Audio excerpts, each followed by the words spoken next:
কে রে ভাই রে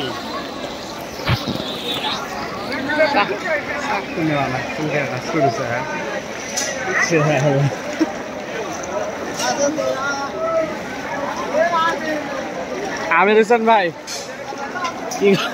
কি করবি ক হ্যাঁ কিছু ক এত পানির মধ্যে ঠেকা পাচ্ছেন নাকি হাত করা কি বলে আটত আসলে আগে